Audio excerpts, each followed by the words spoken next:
Bendiciones, bienvenidos a este nuevo tiempo de lectura bíblica. Como siempre estamos listos para seguir escudriñando la palabra de Dios, para seguir conociendo a nuestro Señor a través de la Biblia. Estamos en este tiempo estudiando el libro del profeta Oseas. Este profeta que anunciaba el juicio de Dios y la sentencia del Señor para toda aquella región del pueblo de Dios que se había desviado, que había olvidado la palabra de Dios y no querían vivir conforme a lo que Él había mandado. Entonces estamos viendo que las consecuencias de no obedecer la palabra de Dios son terribles. Son terribles, claro. En aquellos tiempos ellos vivían las consecuencias de una forma física, es decir, venían las naciones que estaban alrededor, la nación asiria, y ellos esclavizaban a los israelitas. Ahora en este tiempo, ¿sí?, todo eso que pasaba en un entorno físico ahora sucede en un entorno espiritual. Estamos hablando de esclavitud al pecado. Sí, como dice el apóstol Pablo, si uno obedece al pecado, se hace esclavo del pecado. Pero si nosotros obedecemos al Señor, entonces somos del Señor y no somos esclavos del pecado. Entonces, básicamente sucedía lo mismo en el Antiguo Testamento. Cuando los israelitas no obedecían la palabra de Dios, ellos llegaban a ser esclavos, ¿sí?, de una forma física. Ahora, ¿cuál será la peor? ¿Ser esclavos de una forma física o ser esclavos del pecado? Bueno, yo creo que cada quien tiene la respuesta a eso, ¿verdad? Entonces, vamos a continuar con el libro del profeta Oseas. Vamos a irnos al capítulo 10. Y la palabra empieza de la siguiente manera. Dice: Israel es una frondosa viña que da abundante fruto para sí mismo. Conforme a la abundancia de su fruto, multiplicó también los altares. Conforme a la bondad de su tierra, aumentaron sus ídolos. Por un momento, ¿verdad?, parece que estuviera empezando este capítulo con una palabra muy linda, un elogio a Israel, ¿no? Israel es una frondosa viña que da fruto, pero da fruto para sí mismo. ¿Sí? Los israelitas no vivían para el Señor, no vivían para compartir con sus hermanos, sino cada quien era para sí mismo. ¿Sí? Cada quien hacía las cosas para sí mismo, no importaba a quién pisaban, ellos tenían que prosperar individualmente. ¿Qué le parece? Ese no era el plan del Señor. El plan del Señor era que su pueblo sean como una familia, que sean hermanos, que todos se sirvan los unos a los otros. ¿Sí? Pero Israel en ese tiempo vivía un tiempo de egoísmo, un tiempo de individualismo. Tampoco entregaban sus vidas al Señor, no vivían para el Señor, vivían para sí mismos. ¿A qué lleva todo esto? Dice: Israel es una frondosa viña que da abundante fruto para sí mismo, pues conforme a la abundancia de su fruto, multiplicó también los altares. Conforme a la bondad de su tierra, aumentaron sus ídolos. Este es un episodio triste en realidad, porque si bien el Señor quería que su pueblo sea bendecido, que tengan todo lo que ellos necesitaran, que disfruten del fruto de la tierra, pero ya que ellos estaban viviendo en un egoísmo, el egoísmo les llevaba al pecado. Y eso sucede también ahora. El egoísmo lleva al pecado. Cuando una persona vive para su ego, eso le va a llevar al pecado. Todo pecado está originado en el egocentrismo, donde no le importa desobedecer a Dios, no le importa dañar a su prójimo. Y así vivían. Claro, tenían mucho fruto, tenían muchas cosas, mucha prosperidad material, pero así como era su prosperidad, también aumentaron sus pecados y aumentaron sus altares paganos. Los israelitas en ese tiempo adoraban a dioses que conocieron, ¿sí? En las naciones que estaban alrededor eran dioses paganos, ¿no? Eran ídolos. También ellos mencionaban a Jehová, el Dios de Israel. También se jactaban de ser el pueblo de Jehová. Pero su corazón estaba lejos de Jehová, porque estaban completamente desviados. Entonces, ¿qué dice en el versículo 2? Dice, está dividido su corazón. Ahora serán hallados culpables. Jehová demolerá sus altares, destruirá sus ídolos. Que por cierto, ellos tenían sus templos y sus ídolos, lo tenían como algo sublime, algo muy valioso, ¿no? Algo sagrado. Como quien tiene sus ídolos, ¿verdad? Sus imágenes, y los tienen como algo sagrado. Y el Señor dice, yo voy a destruir todo eso, voy a demoler todas esas cosas, todos esos altares. Así lo dice, ahora serán hallados culpables. Jehová demolerá sus altares, destruirá sus ídolos. Seguramente dirán ahora, no tenemos rey, porque no temimos a Jehová. ¿Y qué haría el rey por nosotros? Han hablado palabras jurando en vano al hacer pacto. Por tanto, el juicio florecerá como ajenjo en los surcos del campo. Claro, ese pueblo que a veces se refugiaba en sus reyes. Ellos querían tener rey para refugiarse, no en el Señor, sino en ese rey. Ese pueblo era un pueblo que siempre buscaba refugiarse en una persona. En vez de refugiarse en el Señor, en vez de ampararse en la presencia de Dios, viviendo conforme a su palabra, adorando de corazón, con amor a Dios, con amor al prójimo. Pero ellos preferían refugiarse en una persona, en un rey, en un gobernante. Y a veces en este tiempo también sucede lo mismo. Están buscando confiar en el hombre, en vez de agarrar la Biblia y decir, bueno, voy a vivir como dice el Señor. Porque, y dice, ¿qué haría el rey por ellos? ¿Qué podría hacer un hombre por un pueblo pecador? Y dice, han hablado palabras jurando en vano al hacer pacto, porque hacían pactos, pero no hacían pactos guiados por el Señor. Hacían convenios, pero no guiados por el Señor, no consultaban al Señor, ellos hacían lo que bien les parecía. Dice, por tanto, el juicio florecerá como ajenjo en los surcos del campo. Esto es como una metáfora, porque, bueno, en sus tierras quieren que florezca, ¿sí? Quieren que, pues, lo que va a florecer es el juicio. Lo que va a ser vistoso, lo que va a sobresalir es el juicio. Florecerá como ajenjo. El ajenjo es amargura. Será amargo. ¿Y qué dice en el versículo 5? Por las becerras de Bet-Aven serán atemorizados los moradores de Samaria, porque su pueblo lamentará a causa del becerro, y sus sacerdotes que en él se regocijaban por su gloria, la cual será disipada. Esos becerros que habían edificado. Recuerda que había un lugar que se llamaba Betel.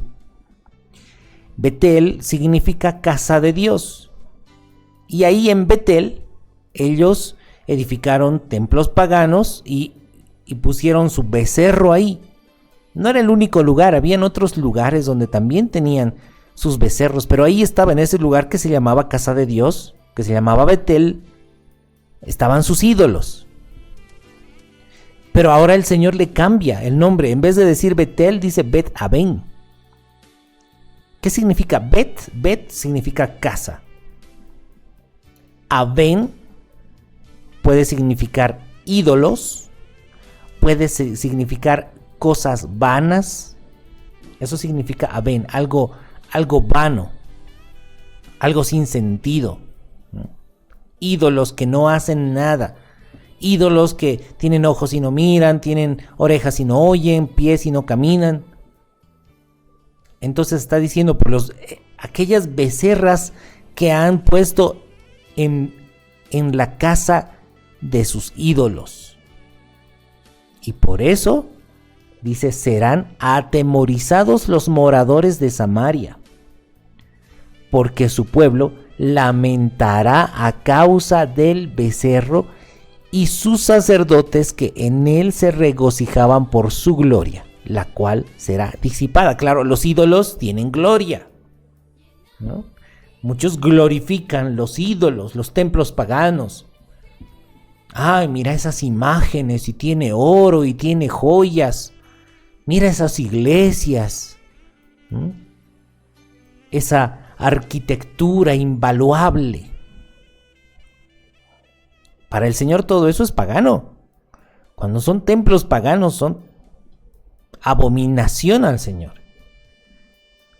Y bueno, toda esa gloria que tienen los ídolos y los templos paganos será disipada. Será la vergüenza de ese pueblo idólatra. Y dice, aún será él llevado a Asiria como presente al rey Jareb. Efraín será avergonzado e Israel se avergonzará de su consejo. Cuando está hablando del rey Jareb, está hablando del rey de Asiria, porque ya está hablando, ya está diciendo Oseas, los asirios van a invadirlos. Los asirios vendrán y destruirán toda esta ciudad. Y está mencionando rey Jareb, Jareb es como un título, como un grado. No es como tal un nombre, ¿no? Pero dice, Efraín será avergonzado e Israel se avergonzará de su consejo.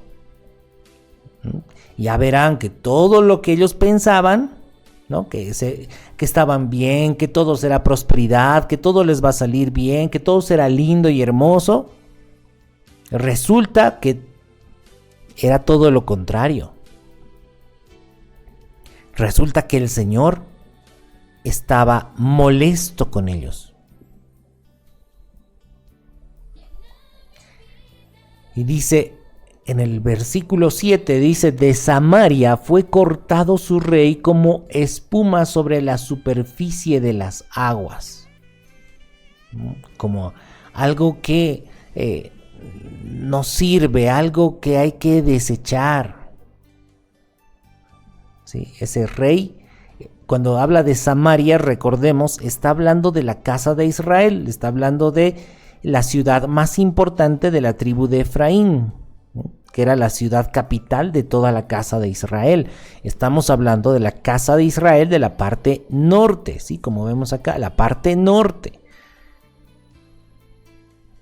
Y dice, esos reyes que hacían lo malo, que llevaban al pueblo a pecar, en vez de sabiduría tenían necedad.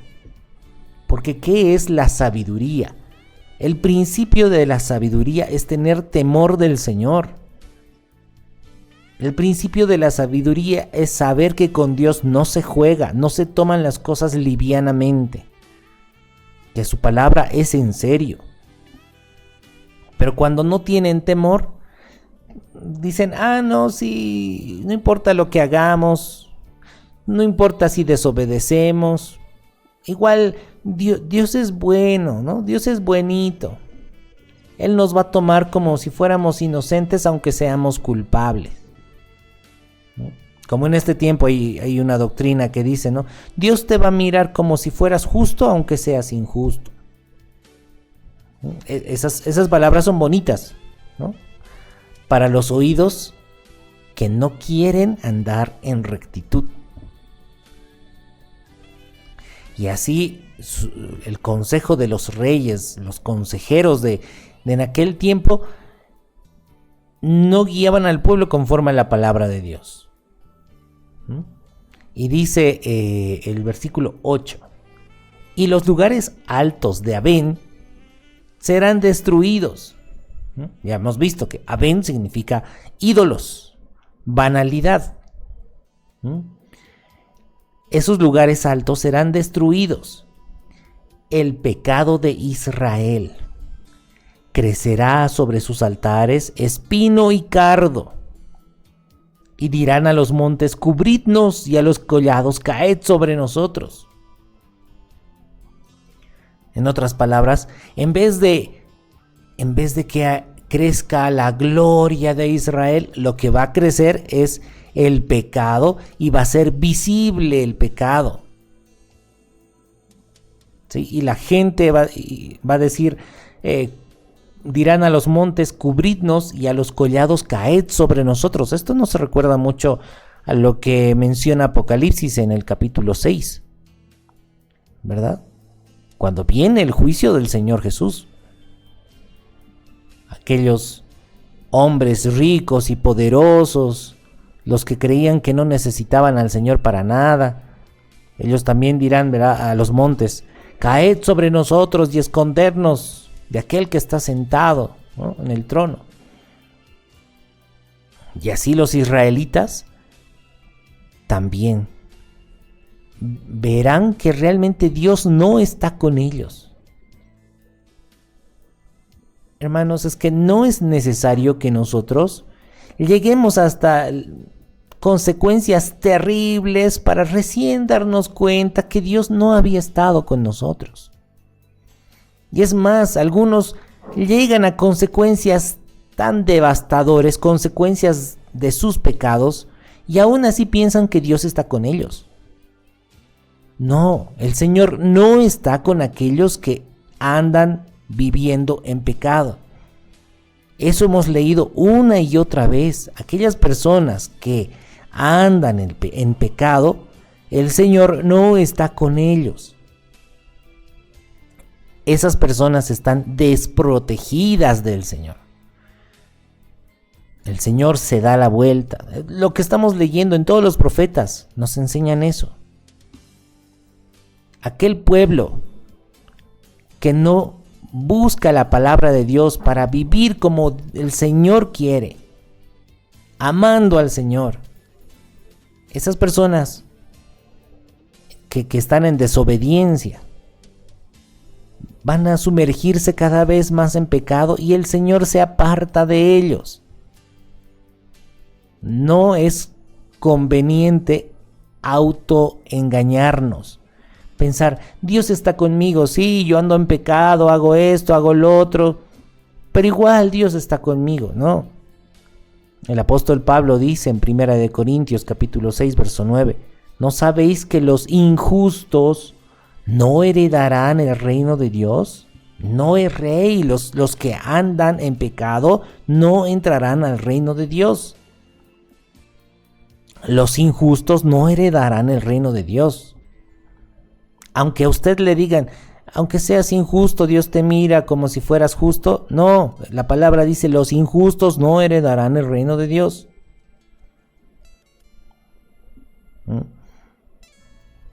Bueno, pues entonces, ahí están los israelitas, ya a punto de vivir las consecuencias de su desobediencia, las consecuencias de sus pecados.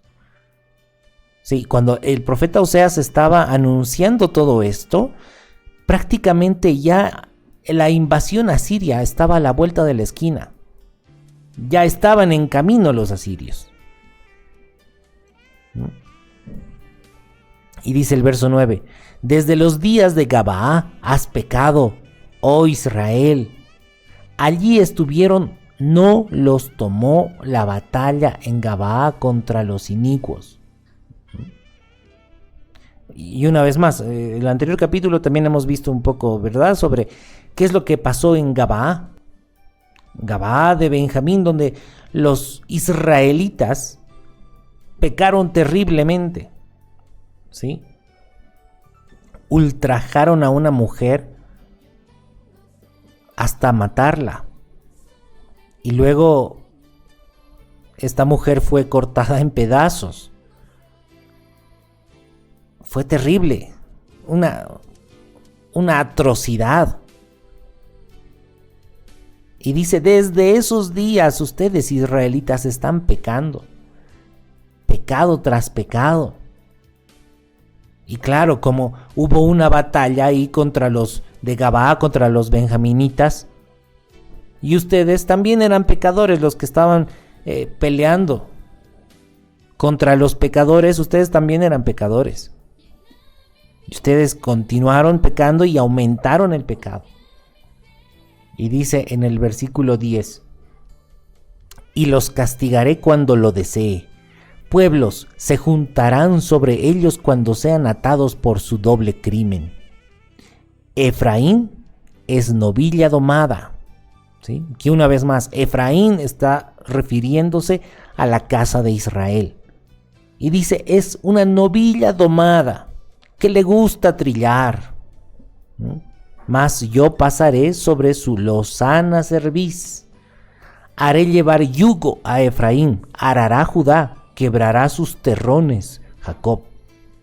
Claro, Efraín le está comparando como una novilla domada que anda trillando, que anda llevando un yugo. No es precisamente el yugo del Señor, no es precisamente los arados del Señor,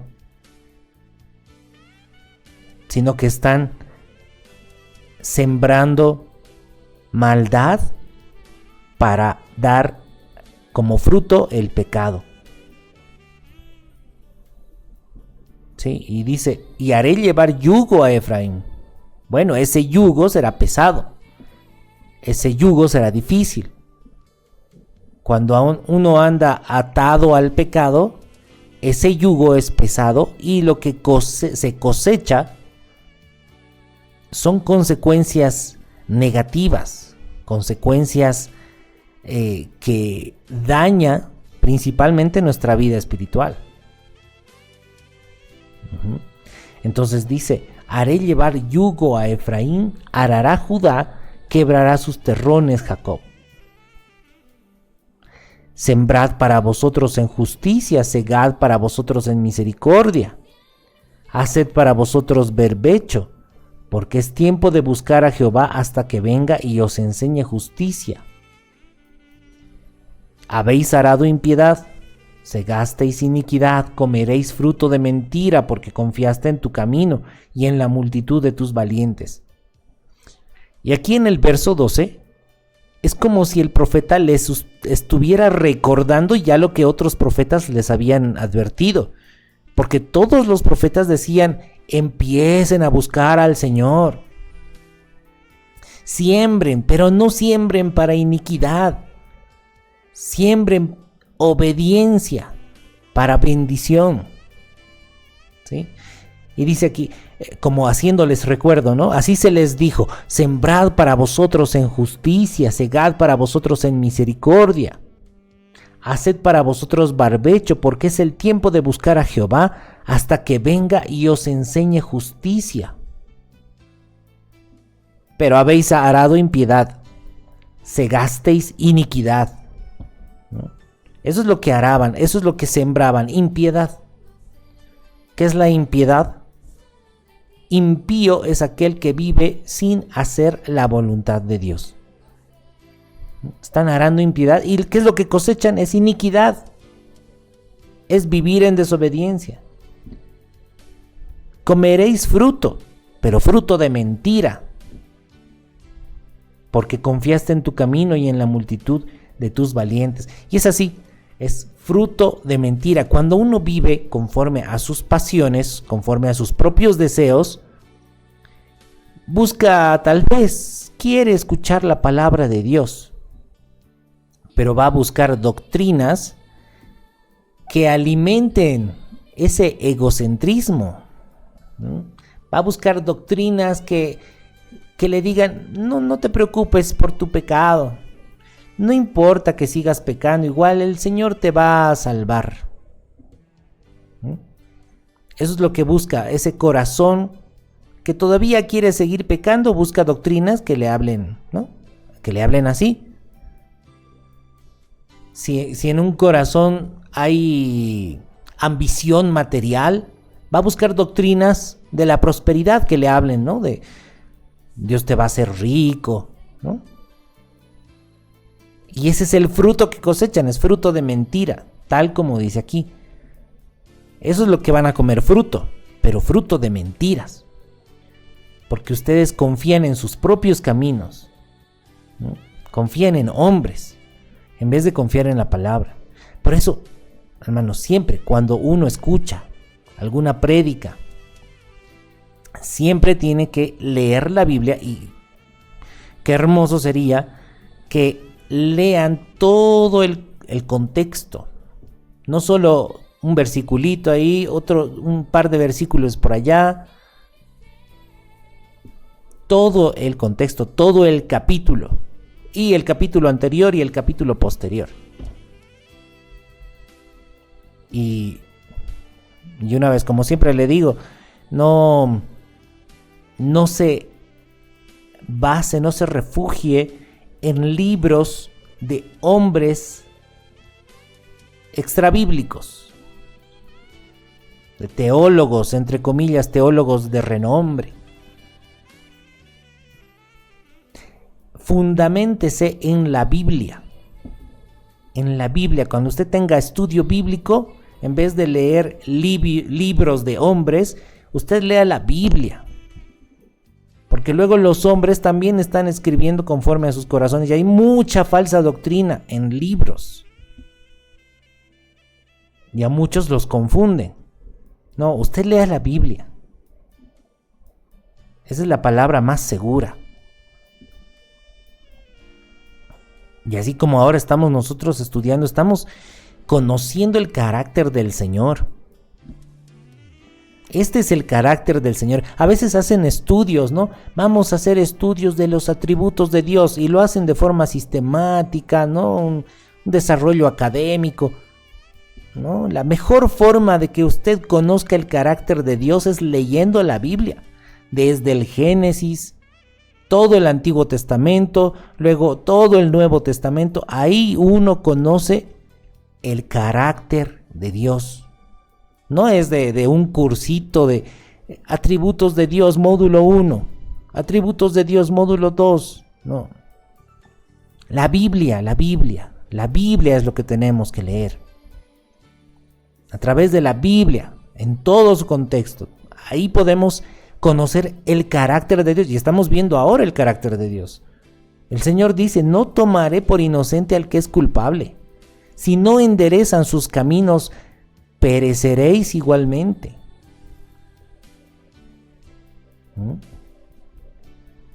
Y es así. Ese es el carácter de Dios. Aquel que es injusto va a tener esa retribución de injusticia conforme a sus malas obras. Y aquel que ha sido transformado por Cristo, transformado en una persona recta y justa, también va a tener fruto de vida eterna. ¿Se da cuenta? Aquí no se trata de, aunque sigas siendo injusto, Dios te considera justo por la justicia de Cristo, no. ¿Cómo es eso? No, si usted vive conforme a las enseñanzas de Cristo, el Señor Jesús va a transformar su vida de tal manera que usted ya no va a ser injusto. Ya va a ser una persona justa y recta. Esa es la eficacia de Cristo que transforma nuestra vida. La carta de Judas nos dice que el Señor Jesús a los suyos les mantiene sin caída. El Señor les mantiene, les sostiene sin caída, sin pecado, sin mancha. Y eso sucede cuando vivimos las enseñanzas de Cristo. Cristo es el que transforma. Entonces, toda esta palabra también es exhortación para nosotros. Es para que nosotros vivamos la vida de Cristo y seamos transformados, de que si antes éramos pecadores, ahora ya no seamos pecadores. Que si antes éramos injustos, ahora ya no seamos injustos. Que si antes no buscábamos a Dios, ahora buscamos a Dios. ¿Se acuerda lo que decía el apóstol Pablo? Nos recordaba, ¿no?, cuál era el problema del pueblo. Que no había justo ni aún uno. No hay quien haga lo bueno, no hay quien busque a Dios. Veneno de áspides hay en sus lenguas. Sí, así éramos. Pero ahora tenemos que ser transformados para ser justos, para que busquemos a Dios, para que hagamos lo bueno, para que no hablemos mentiras, sino que hablemos la verdad. El Señor viene a restaurar todo eso. Estamos viendo cómo era el pueblo, cómo estaba el pueblo antes. De hecho, lo que el apóstol Pablo hablaba en Romanos 3:10 son citas bíblicas que estaban en los Salmos, lo que nos reflejaban lo que estamos estudiando ahora. Que ahí en el pueblo, en la casa de Israel, no había justo ni aun uno, no había quien busque a Dios. Todos estaban desviados a una, se hicieron inútiles. Pero claro, vamos a ir viendo, y como ya hemos visto también, el Señor nos muestra también la esperanza que iba a haber en su pueblo a través del Mesías, donde el Mesías iba a dar el mensaje para que se reúna el pueblo verdadero de Dios y llegue a ser ese pueblo que Dios quería.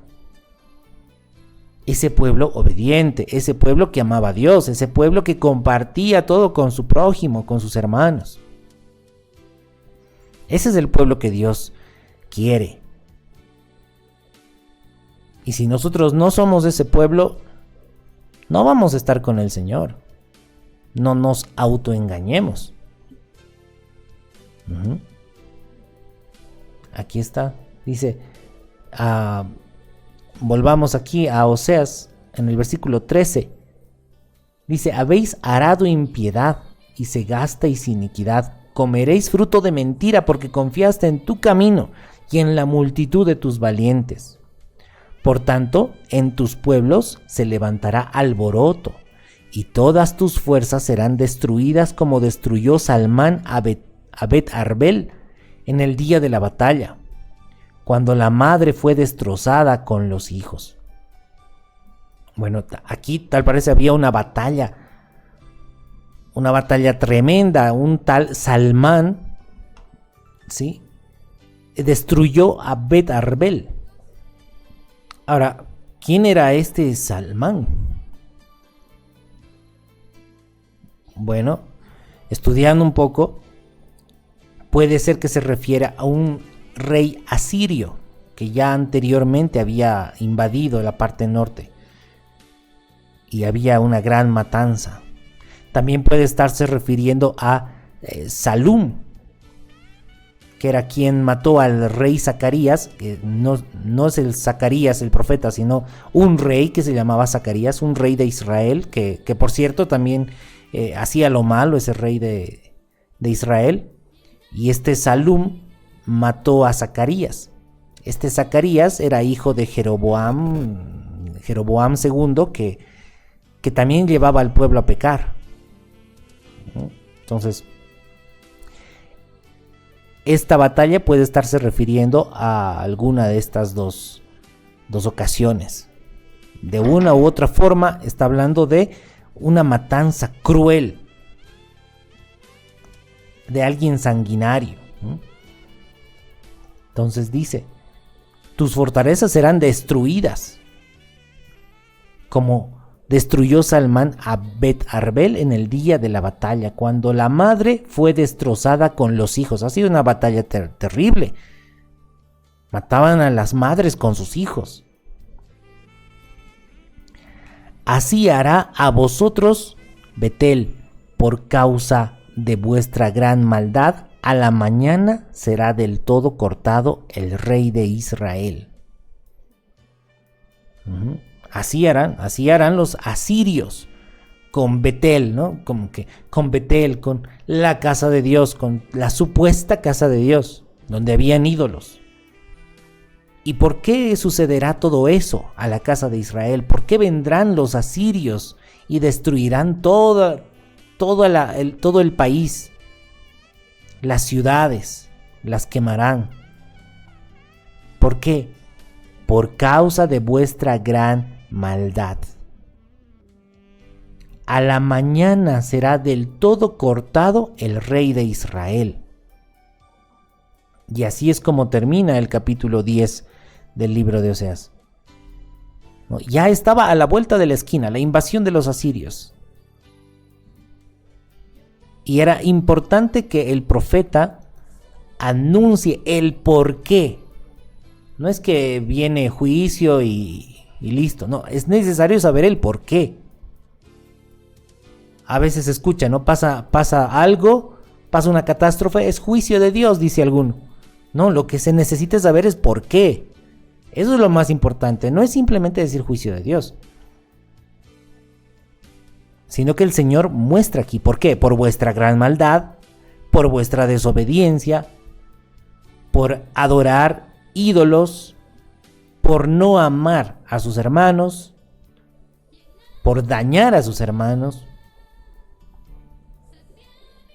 Todo eso trae consecuencias y lo estamos viendo. Está fuerte el libro de Oseas.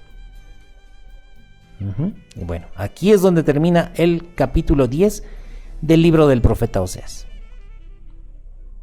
Como siempre le digo, espero que estemos aprendiendo, estamos siendo edificados. Personalmente estoy siendo muy edificado, pese a que ya habíamos leído antes este libro, pero es como que el Señor nos está poniendo todo lo que el Señor quiere, ¿no? Como que nos está enseñando qué es lo que el Señor quiere de su pueblo. Nos está edificando como su pueblo. Y bueno, mantengámonos en fidelidad. Dice la palabra, el que cree estar firme, cuide que no caiga. Y eso es porque no se trata de que, bueno, ya soy cristiano y nunca voy a caer. No, es necesario mantenerse en obediencia a las enseñanzas de Cristo.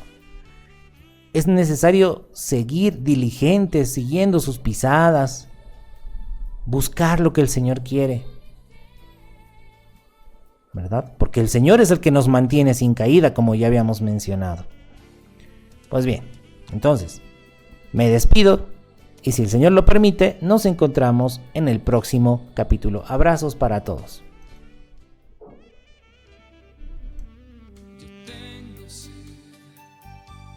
Solo